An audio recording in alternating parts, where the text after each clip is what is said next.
canal Linha de Divisa retorna à cidade de Belo Horizonte, especificamente no bairro São Pedro, para bater um papo com Marcelo Fonseca de Oliveira. Se eu falar Marcelo Oliveira, vão pensar que é o técnico da minha Ponte Preta, que está aqui em Campinas, trabalhando aqui.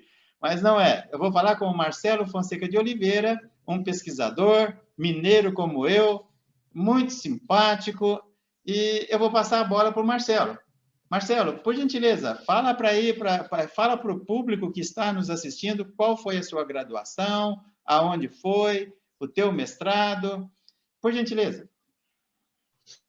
Boa tarde, então, Deodato. Aí, ó, abraço aí para o pessoal aí do Linha de Divisa. Eu fiz o mestrado na UFMG em Filosofia Moderna, com a licenciatura também na UFMG.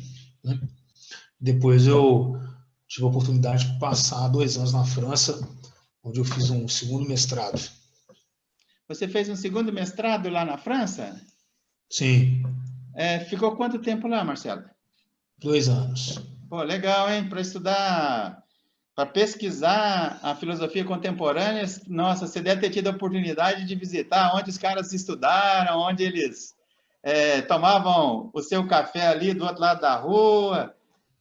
Muito legal, muito legal. Eu ainda estou por fazer e vou fazer, Marcelo, e talvez até te convide os amigos aí que estão concedendo entrevistas para falar dos lugares onde eles frequentaram os objetos dos seus estudos, né? As pessoas que desenvolveram as suas pesquisas, as suas filosofias, e que transitaram pelas ruas aí de Paris, no caso Sim. do Kierkegaard, transitou lá pela Dinamarca. Eu ainda vou criar isso porque eu acho legal, agrega valor aí.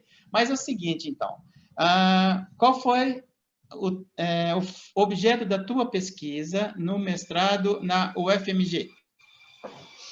Na UFMG eu pesquisei Montaigne, né, com uma questão mais teórica dos ensaios. Né? Os ensaios é a obra única do Montaigne, digamos, a obra completa dele envolve mais textos, né? Ele tem um jornal de viagem e cartas, mas os ensaios é onde foi a obra que ele escreveu, reescreveu, né? Ao longo do período dele que ele...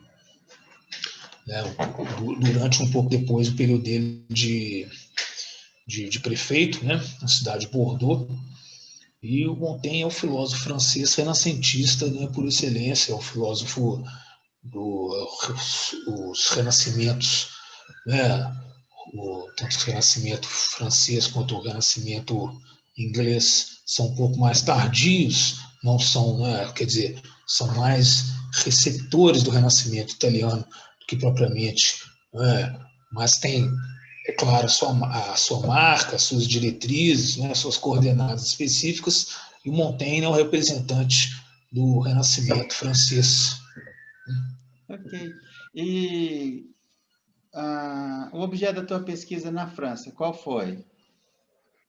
A França foi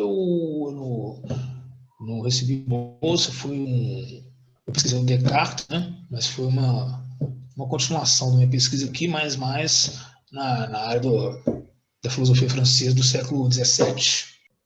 Marcelo, e na tua pesquisa no mestrado feito em Belo Horizonte, na UFMG, foi ali na Pampulha?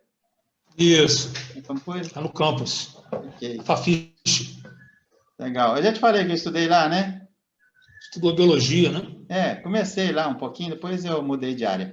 O suficiente para me tornar cruzeirense, doente. Isso aí. Marcelo. Cruzeiro campeão de Minas. Lá no passado, né? Marcelo. Atual também. Marcelo, e você... Quais foram os teus objetos de estudo no teu mestrado aí? Não os objetos necessariamente. O que te inspirou?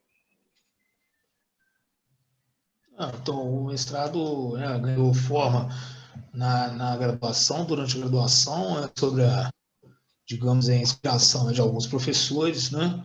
Alguns ótimos professores do departamento, onde, então, eu saí para dar aula e, concomitante, escrevia um projeto, né? E submeti para o departamento.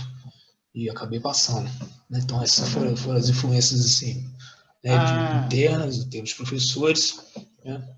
E as leituras, né, durante a graduação, as pesquisas, né?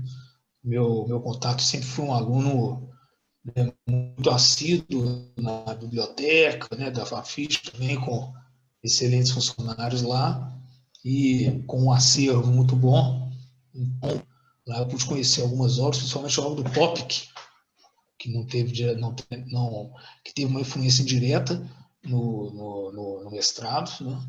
E é um historiador do ceticismo, um expoente aí da história intelectual, da história das ideias, o Richard Topic, que escreveu a história do ceticismo, né?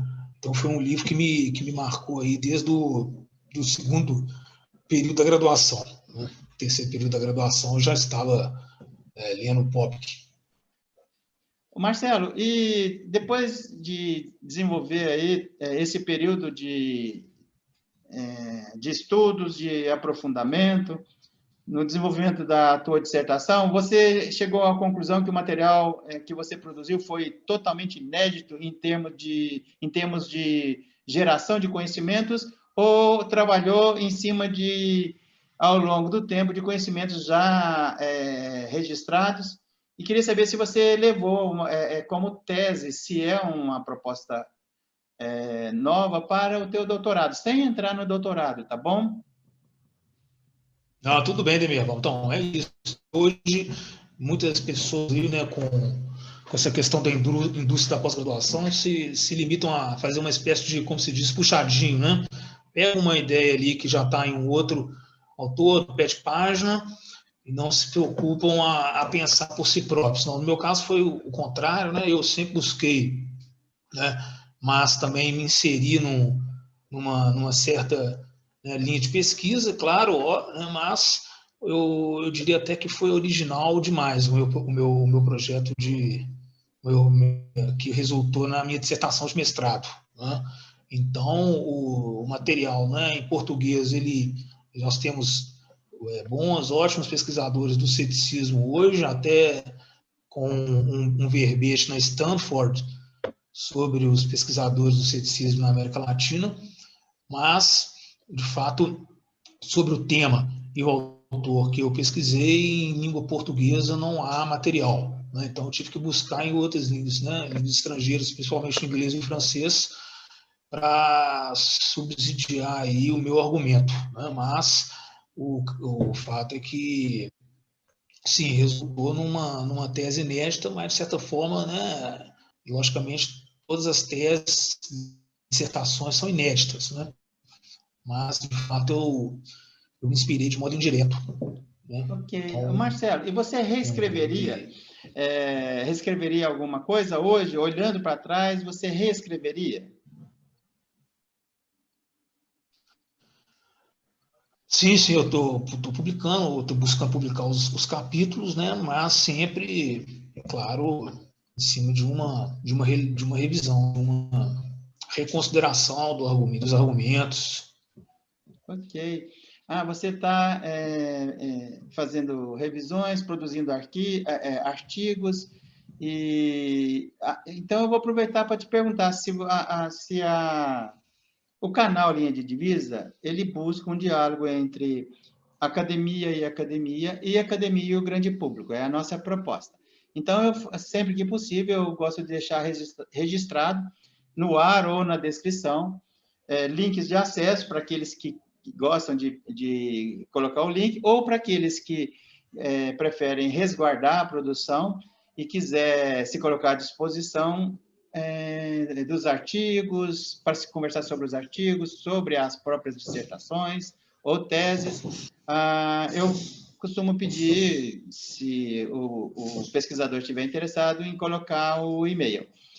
Eu queria saber se a tese foi publicada, ou caso não tenha sido publicada, como é que as pessoas interessadas, ou as academias interessadas, ou o grande público, fariam para entrar em contato com você.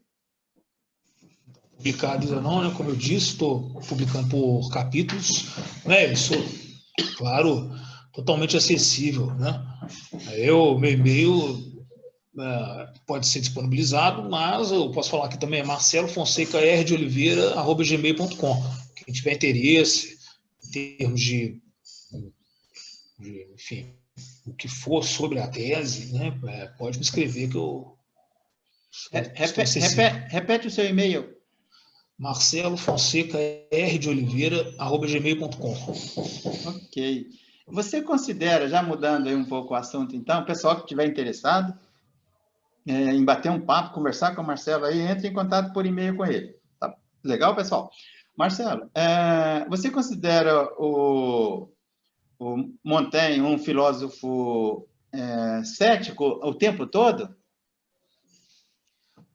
Então, é um debate, um longo debate, né, sobre o ceticismo Montaigne, que é um debate que é inaugurado, né, mais ou menos ali no começo do século XX, né, com a insuperável, ainda insuperável obra, né, do Willey, que foi o grande pesquisador do Montaigne e que, de certo modo, né, reinaugura esse debate do ceticismo, né, mas não que outros, né, e o próprio Pascal mesmo, né, já atribuiu o ceticismo ao Montaigne, mas a questão é até onde o Montaigne é cético ou não, se imoral, por exemplo, ele é totalmente cético, né, dado que o ceticismo tem um alcance amplo, né, no século seguinte.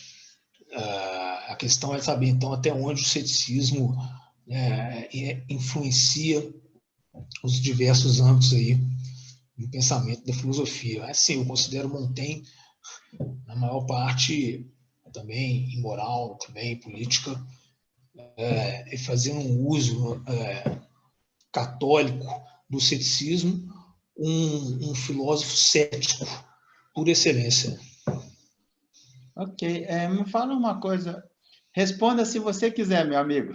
Eu não costumo fazer essa pergunta, mas como você se abriu a ela, fique à vontade. Qual foi a nota final da tua avaliação na banca?